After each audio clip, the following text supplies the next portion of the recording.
Hi guys and gals, and welcome back to another Bork No Game video. Today's video is dedicated to most frequently asked questions, and you're probably here because of the thumbnail. Make sure to like, comment, subscribe, and let's get right into it. So, you're looking for this leader in particular, Nightmare Hunter. So, if you want to get him, free-to-play version, right? You're going to go into Collapse, and you're going to go to Chapter 6 specifically, alright? The key here is to 3-star everything. And then at the very end, once you unlock this, you won't be able to see it if you haven't done it yet. You'll get 20 shards of the Nightmare Hunter right there, alright? Super cool. If you're wondering, there's another way to get him without clearing that. If you go into the shop, he's actually in a pack with a Kasumi, and it's $100. So if you want him that way, you can get him that way too. I'm not sure if they're going to add other leaders like that, but I just wanted to showcase that's another way, right? And the biggest thing that I want us to know, stats do not change whatsoever. 6,607, look at all the stats, right? And then you can see 6,607. Yeah, the attack is exactly the same. Everything is exactly the same. The only difference is their abilities and skills. For the most part, I would say Sakura Swordsman, he's, better if you want to be a little bit tankier. And then the Nightmare Hunter is a lot better for, faster gameplay and more like, just really like going after the opponent because he places attack downs. And then this dude, he raises your attack or he's more defensive, but he's also kind of attack light. But for the most part, I would say like I prefer this one, but that's per my gameplay. Your mileage will vary because I know some people like this guy just as much, and eventually you can unlock the other leaders as well. If you're wondering, you can get this dude at Collapse 9 if you 3-star everything.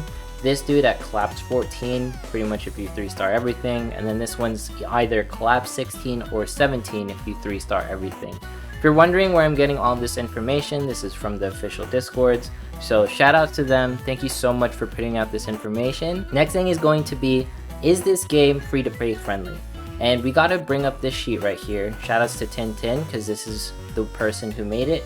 And this is the calculation for the daily, weekly, and monthly gems. Go over like the daily gems. So the daily gems come from mainly the quests, right? So this is the 30 that you get from the 3rd quest.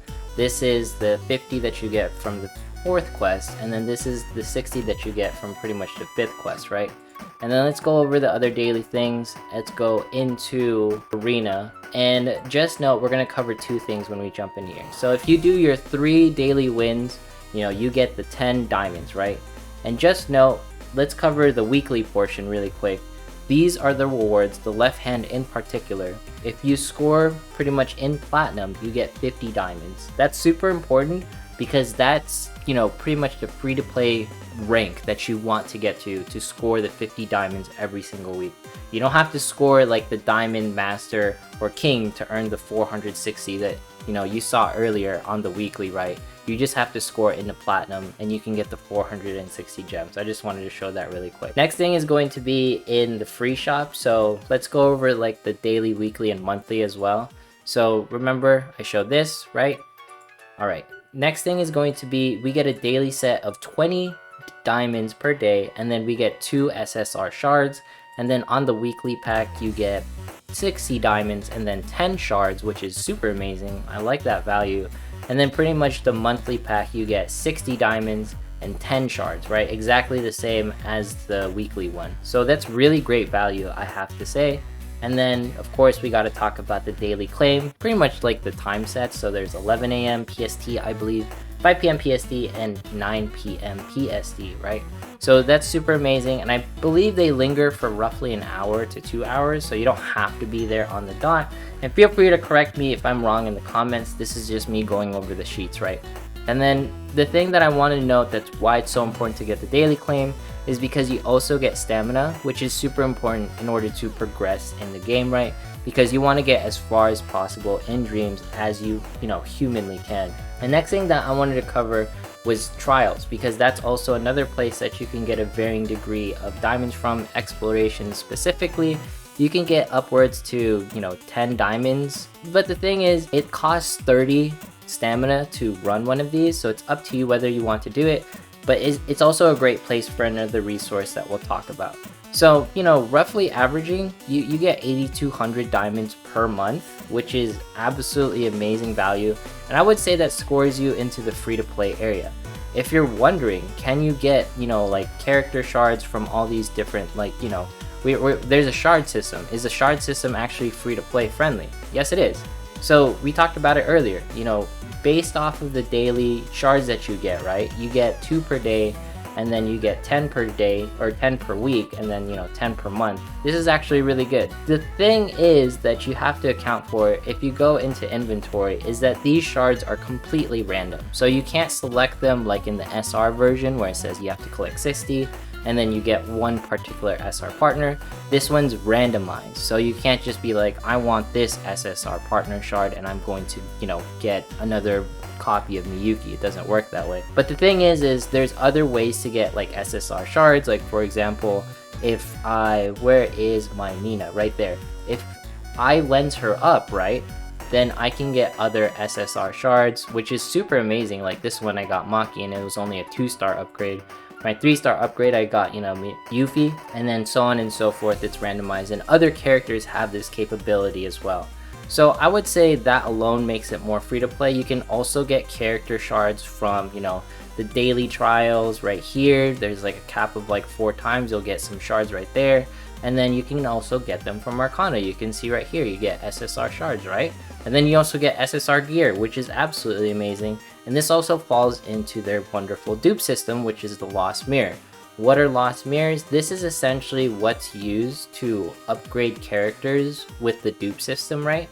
And I would say this is what makes rare and SR characters even more valuable. Because for example, Botenmaru, right? Now, you'd be like, well, I don't like pulling rares, but when you pull rares, you actually get the Lost Mirror shards, which is super important because you don't want to use 100 of these shards. Instead, you'd want to use, you know, this Lost Mirror energy because it's more efficient. So everything ends up summoning wise has a purpose, and it makes it so that everything has like a certain value to it that most shard systems don't account for. And I really like the way they did it here, right? So I just wanted to get that out of the way because I'm pretty sure a lot of people are wondering, is this game free to friendly? Yes, it's very friendly. If you're even wondering about the skin system, if you go into shops right here, you go into skins, like these skins, they're all cosmetic. They don't add any stats whatsoever, and it's really nice. You know, we get a free skin. There's no way to essentially accumulate skin tickets, I believe. I know you can get like them from events, but I haven't seen like a surefire way to farm them at all. I haven't seen it yet, so feel free to correct me in the comments. But for the most part, you know, it's just for cosmetic purposes, and it's really nice. I like the way that skin system is pretty much implemented, right? And then we do have like this skin system right here where, you know, if you do like certain things, we'll eventually get this one for free. So they have stuff like that, which I think is very, very cool. So the next part is, let's talk about characters and like upgrading them, because, you know, we talked about a shard system and everything. So if you go right here, for the most part, you don't need actual dupes to upgrade characters. You need these badges, and this is all based off of progression. And of course, there is a gear system, but this gear system is pretty nice, I would say, because you know, you can get the SSR armor that I showed earlier from the Arcana Illusion Corridor area. That's where all my SSR gear came from. And the thing is, it gets a little bit different once you start upgrading them, because you start requiring dupes, right? And then this is completely acquirable within the story. So all these stones that you get, except for like the higher level upgrades, we can talk about that later, but that's going to be a different topic. Now the thing that I wanted to talk about though is, if you hit Forge right here, you can actually get this material, specifically advancement material, within exploration. So that's the main reason why you would go into exploration, and that's what this does in particular, if you're wondering, because, you know, that's a question, how you upgrade material. Where do you get this material? You know, you get it in exploration. So if you're looking for like, wait, I don't understand what this advanced material is, that's what it is, right? And then some of you guys are probably wondering, should I refresh my stamina? Now the thing is this is a two-tailed topic, right? You should refresh your stamina twice a day. I also say don't refresh your stamina if you can't progress any further within dreams, right? Because there's some points in dreams where you're just gonna get stuck. And right now I'm stuck on 9.10, right? This one's a killer because, you know, it jumps from like 46k, and then earlier the mission was at like what, like 38k, so it's like a 9k. It's like a huge difference for me, so I'm working on it. If you're wondering how to get over that, you know, period, you know, what happened, what do I do if I'm stuck? Pretty much it's time to work on your gear. start, you know, working on like upgrading everything and just make, you know, use those dupe SRs that you have. Just use everything that you can. Go into Illusion Corridor, and it pretty much just takes time, right? Don't try to bum rush it. Don't try to do more summons. Just take your time and upgrade gear if you are stuck, right? Next thing is going to be within the summon system. Now, some of y'all are wondering, should I summon on this newbie banner? My answer is no, because it's here indefinitely, and you can summon whenever you want, so don't feel like you have to do it. Next is going to be, you know, what is the selected ticket used for? It's used for limited banners. There's going to be more in the future. I highly suggest saving for Kasumi. Don't pull on Maki. If you want Maki, you know, she's going to be good if you full like limit break her.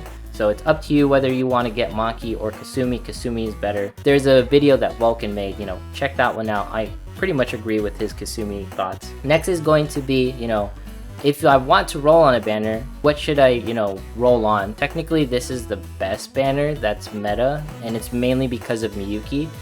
And you know, Miyuki is the character that reduces ult gauge, and that's why she's so amazing. So she ends up dealing damage while also stopping enemies from attacking. That's insane, right? It's absolutely insane. Like, Miyuki really shouldn't be that good. Every single one of her attacks reduces ult gauge. The next thing is going to be, what is the best value for money? And the best, like, pretty much value is, you know, the Phoenix SVIP. That's completely worth it. The $1 Phoebe pack that's here. If you want, you can get the $49 Phoebe pack, just because like her dupe pretty much makes it so that you reduce defense even more. But that's up to you. There's good value in there as well. Plus you get the 600 Lost Mirror and, you know, the diamonds, of course. And the last one is going to be pretty much, if you go into perks, you'll eventually unlock it, the Dreamweaver pack. We've talked about this. This is pretty much insane value for 20 bucks, right? This is way more than $20 worth of pulls. There's like literally like tens of thousands of gems in here if you can farm it one day, right? It's just completely worth it. And it makes the game like a little bit better, like goal-wise, what to get, so you can get diamonds at the end of the day, right? Next thing is going to be, can you farm gear? And yes, you can farm gear. I talked about it earlier. You can farm gear in the Arcana section right here. You know, the SSR gear right there. You can get it at stage 5. I have an Arcana guide if you want to look at it, but I'm going to be updating it soon so I can get more correct information in there. And then there's the exploration in here, and this is another way to get gear, you know, the gear advancement material that we talked about earlier as well. And pretty much, you know, we talked about like the stones to upgrade, you know, your gear, upgrade characters, you know, when we were inside partners and we were talking about pretty much the gear sets and, you know, forging them and upgrading them, right? Like you can get it like if you just farm those areas, it'll tell you. And then the same thing with characters. If you want to upgrade them, you know, if you click it, it'll tell you exactly where to get it. Now, a couple more things, you know, what is the stamina cap? The stamina cap is pretty much at 3,000, so you can't pretty much go more than 3,000. And is the gear summon, you know, worth it? The gear summon is, you know, dependent on you, because I talked about upgrading gear, but the thing is you need dupes for gear. So it's not really wise to summon in here unless you're a whale, in my opinion, just because, you know, the SR gear can carry you just as far in the beginning, and it's going to get really pricey to go from SR gear to SSR gear. It's up to you, but at the same time, like, SSR gear is like, and gear itself is just an entirely different beast. And I would say it requires its own video before I can just say like, hey, don't pull on this, or hey, it's not worth it, alright? Resounding answer in Discord is no. Just don't pull on this unless you're a whale and you have, you know, 5 or SSR gear everywhere, just like, you know, falling out of your ears. The next thing is going to be arena tickets. Where do you get them? You can actually get, you know, arena tickets from story mode, the daily gift, right, that we talked about earlier, 11 a.m, 5 p.m, 9 p.m, the daily gift that you get right there, exploration, and summon. So you can pretty much get it everywhere, the arena tickets, right? So story mode, daily gift, exploration, and summons. Like, it's weird that you can get, you know, arena tickets and summons. Next thing is, how do you view the story? So for example, if you finish a story, you just want to catch up, you go into album, memories, right here. You can view the whole entire story whenever you want. So if you're skipping the story like I am, you know, like a heathen, you can check right there.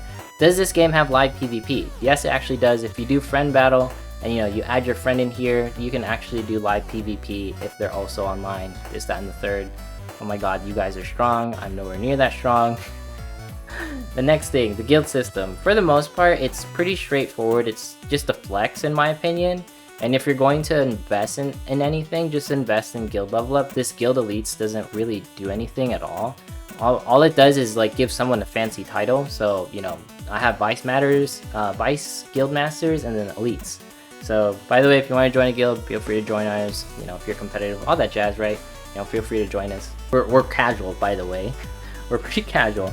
And then if you're wondering what is the max level of intimacy for a character, it is level 10, right? I'm talking about this thing right here. Pretty much that's it for this FAQ. You know, the biggest thing is for leaders, you know, make sure you're pretty much doing collapse. Collapse is, you know, the other story mode, pretty much hard mode. And this is how you get the Nightmare Hunter. I'm pretty sure they're going to release other ways to get these characters because, you know, there's more than 1 star that you can get them. But that's it for this video. You know, like, comment, subscribe, follow me on Twitch, follow me on Twitter. And I will see you in the next one.